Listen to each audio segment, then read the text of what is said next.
Dwayne was destined to become a wrestler. After all, almost all of his family is involved in this sport. Father, Soul Man Rocky Johnson, was a famous wrestler, as was Dwayne's grandfather as well as his cousins and uncles. Moreover, his mother worked as a promoter for his father, and his grandmother made a career as the head of the Women's Wrestling League in Polynesia. Dwayne was born on May 2, 1972 in California, but his father's job, connected with constant moving, didn't allow the Johnsons to sit still. As a child, Dwayne lived for some time in Auckland, New Zealand with his mother's family and went to elementary school there. Then he moved to Honolulu, where he studied until grade 11. It's called soul gazing. Stare into my soul, and I'll stare into yours. Come in. You are not my wife. Don't. Hey. Oh, that's it. And his senior year, Dwayne spent in Pennsylvania. Sports have always been encouraged in his family. From childhood, his father took Dwayne to competitions and to the gym, taught him to work hard and instilled discipline in his boy. Even now, the famous actor doesn't allow himself to relax and get up around 4 a.m. every day. Once, when he was 12 years old, the boy decided to test his capabilities on a barbell apparatus. The forces turned out to be unequal, and the barbell crushed the guy. Fortunately, this didn't harm his health, but from that moment, he began to train under the supervision of his father. As a child, Dwayne was distinguished by a high weight, so playing sports came in handy. Unfortunately, Dwayne's father couldn't provide a comfortable life for his family. He grabbed every opportunity to make money and hardly showed up at home. Over the years, Dwayne saw him less and less, and life with his mother became more difficult. In the end, when he was 14, his parents divorced. This was not the last blow for the boy. Dwayne and his mother settled in a tiny house in Honolulu, which they rented with meager savings. But even that was too expensive for them. One day, they returned home and found an eviction notice on the door. Mother and son could have spent the night in the car, but it was also seized for a tax evasion a week earlier. His mother's parents lent them money and they returned to their house, but Dwayne understood that this was a temporary measure. All these problems couldn't avoid affecting the guy's behavior. He became aggressive. At school, he constantly fought with his peers. Sometimes it came to a showdown with the police. Quarrels with his mother became usual. The noble desire to start earning led the guy in the wrong direction. With good physical training, he didn't think of anything better than using it in the world of crime. And while his mother worked as a cleaner, Dwayne, as part of one of the Waikiki gangs, robbed branded clothing and jewelry stores. Fortunately, the guy quickly realized that such a path was unlikely to lead him to professional sports, but to prison easily. He really would have gone to jail for a long time if he hadn't met a man in his senior year who changed his life for the better. By the age of 16, Dwayne had been expelled from 4 schools. Finally, in Pennsylvania, he entered Freedom High School. One day, Dwayne went to a boys' restroom, but it was so smoky that he used the teacher's restroom. When he was washing his hands, the coach of the local football team saw him and was indignant. Students were strictly forbidden to use the teacher's restroom. To his stern stout, Dwayne replied, "Yeah, I'll leave, just washing my hands." The coach boiled with anger, but said nothing, and Dwayne had been plagued with guilt all day. The next morning, he found the coach and asked for forgiveness, after which he gave the high school student an appraising glance and invited him to work out. Well, Dwayne was a good fit for the sport. Already in those years, Dwayne Johnson was 6 feet 4 inches tall and weighed 225 pounds of solid muscle. Due to his size and appearance, which was not very appropriate for his age, classmates thought that Dwayne was actually an undercover agent. It was thanks to the coach who believed in him that the undercover cop started playing American football and also became a member of the school's athletics and wrestling team. Dwayne achieved not only good results in games, but also improved his academic performance. After all, now he had a real chance to get out of poverty. The best U.S. universities were ready to get such a student to play for their national team. By the time he graduated, he had chosen from a variety of proposals from U.S. universities and ended up giving his preference to the University of Miami, which offered him a full content scholarship. Everything went very well at first. Johnson made a good impression on coaches and teammates and was considered one of the most promising players. In 1991, as part of the Miami Hurricanes team, Dwayne Johnson won the NCAA National Student Championship. However, at the same time, Warren Sapp, the future NFL star, came to the Miami Hurricanes. He was put in play in the same position as Dwayne, and this time The Rock had to move. He remembers very well one of the conversations with Warren. I was starting defensive tackle. Yeah, they moved him over to D-line. And he looked at me, he's like, yo, dude, I'm gonna take your spot. I said, you ain't taking my fucking spot. He said, I'm gonna take your spot. I said, no, you ain't. We battled, and he took my spot. At that moment, the world collapsed for Dwayne. National Football League, invitations to the best teams, all these dreams are in the past. The following years of study at the university became a real test for him. During his 4 years with the Hurricanes, Johnson entered the field in 39 games and only one was in the starting lineup. Without his main trump card, a leadership position in a football team, the university didn't need the guy. His average grade for the first year was 0.7. Dwayne was on the verge of exclusion, and it was only thanks to the protection of his coach that he didn't leave. Dwayne graduated in 1995 with a BA in criminology and psychology. After that, he managed to sign a 3-year contract with the Calgary Stampeders from the Canadian Football League. Memories of those difficult times now motivate Dwayne. He hasn't forgotten how he received 250 Canadian dollars a week, which he sent to his wife. Living with 2 teammates, constantly eating noodles and sleeping on a dirty mattress, hoping the Calgary coach would soon get him off the bench. And each time, it gives him the strength to move only forward, never again to be in the same position as before. Despite the efforts, having played the entire season, Dwayne suffered a back injury and was forced to end his career as a professional footballer. His father took him home early in the morning in his car because the guy didn't have money for the trip. And while the old pickup truck took Dwayne further and further from his dream, the guy opened his wallet and found that he had $7 left. Dwayne thought this was the end. That's why many years later, being already a famous actor, he will call his production company $7 Productions, in honor of one of the most difficult moments of his life. After leaving his parental home, he planned to become the best player, get into the NFL and make a lot of money, to finally pull his parents out of poverty. But all of his dreams were shattered. That was hard. It was hard. That was a hard kick in the gut because I'd worked for years and years and years to make it to the NFL. I didn't. My friends around me were making it, and they were becoming millionaires and buying their parents' houses, all the dreams that we all had, and they were living the dreams that we had, and I was not. I was actually living a nightmare. I fell into depression at that time. At that moment, Dwayne realized that the path he recognized as right was not for him. And when the coach of the Calgary Stampeders unexpectedly called Dwayne with a proposal to return to the team, he refused, because by that time, he had decided that he had no way back. But there is a new goal. Dwayne asked his father to become his wrestling coach, and he, fortunately for our hero, agreed. Dwayne changed tactics and showed viewers his new alter ego, aggressive, tough, and rule-breaking.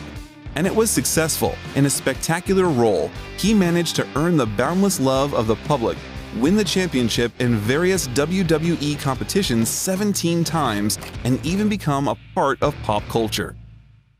I will not go into detail about Dwayne's entire journey in this sphere, but I want to tell you about one day which The Rock called the most difficult day in his life. This is one of the most tragic incidents in the history of wrestling, when the famous athlete Owen Hart died right before the start of the show. He was supposed to go down to the ring on a cable, but fell from a 24-meter height and hit the ropes hard with his chest. It was impossible to save the athlete. All was aggravated by the fact that the show was still held. And the next wrestler who was supposed to enter the ring after the incident was Dwayne, who was very close to Owen and his family.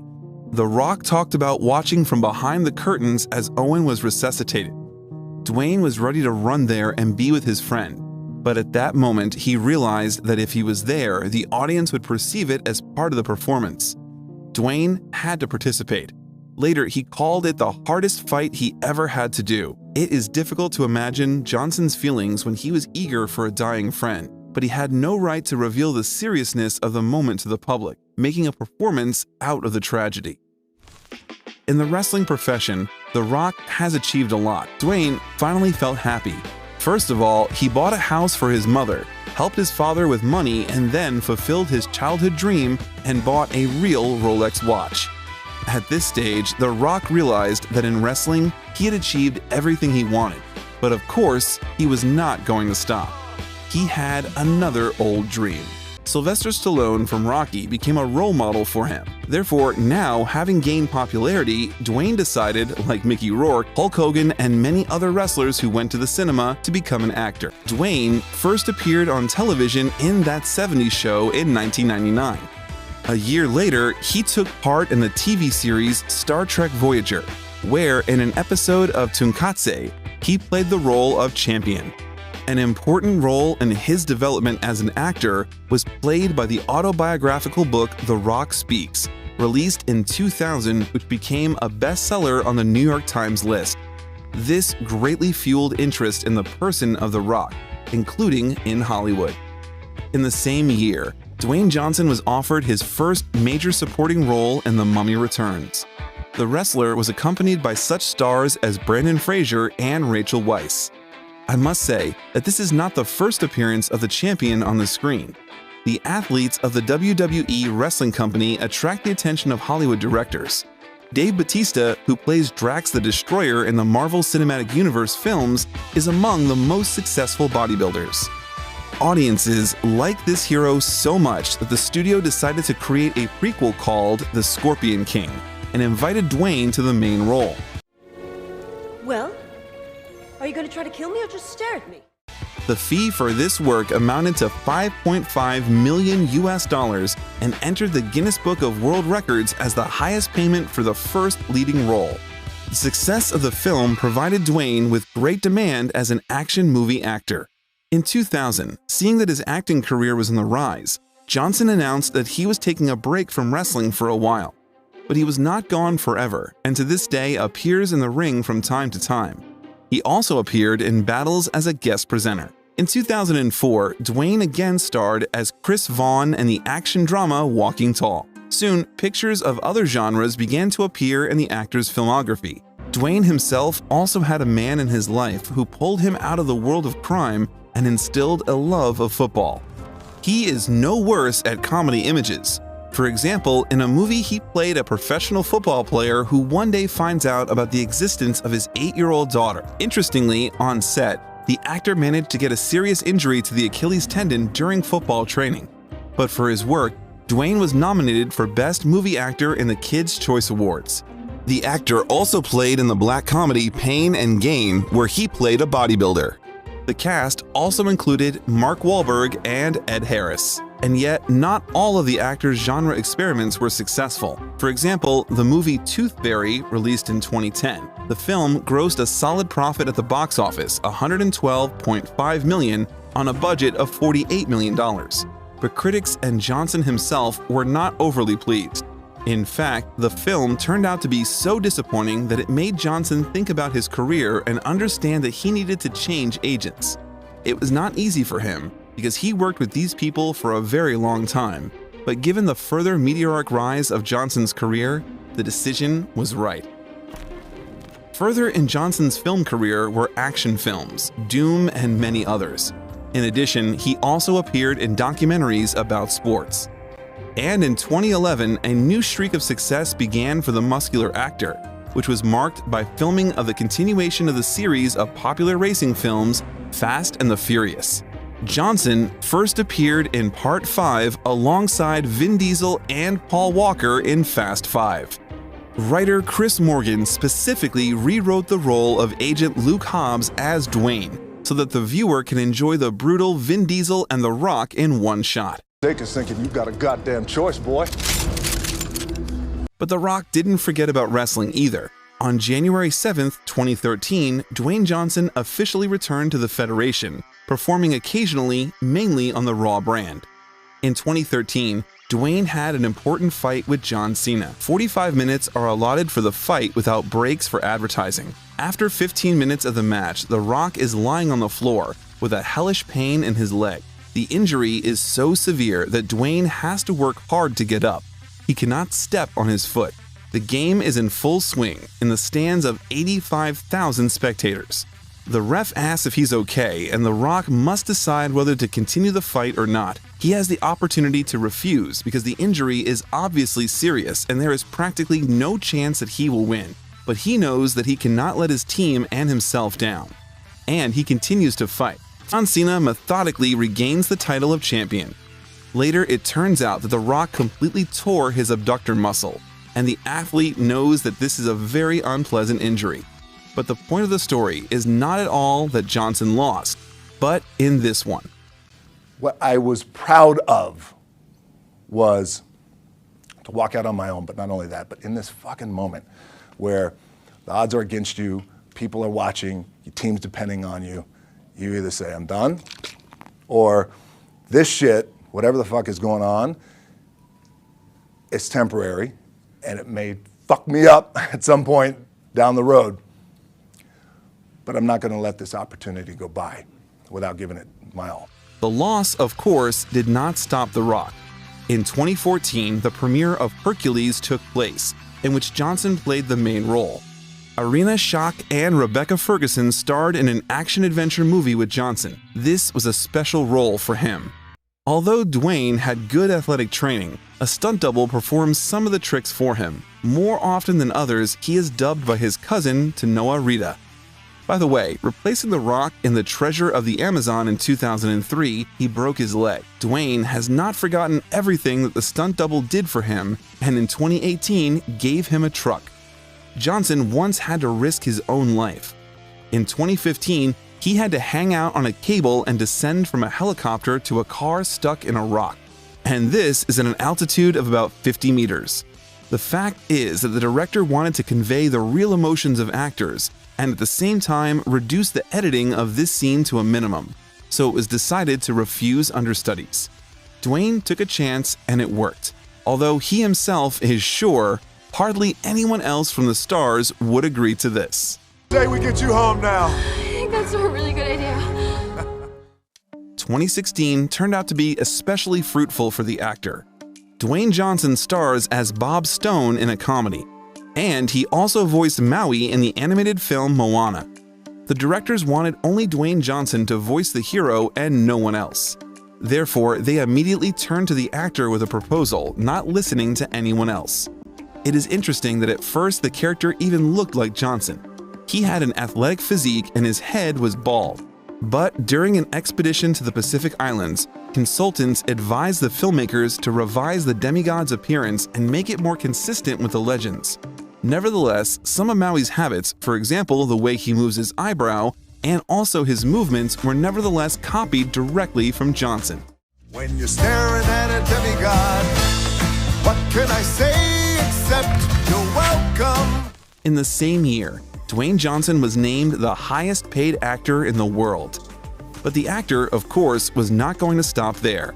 This was followed by roles in the next two parts of Fast and the Furious, Jumanji, and Baywatch. But the shooting of Fast and the Furious 8 was overshadowed by an unpleasant conflict with Vin Diesel. It all started with Dwayne posting a photo with text, which he then deleted.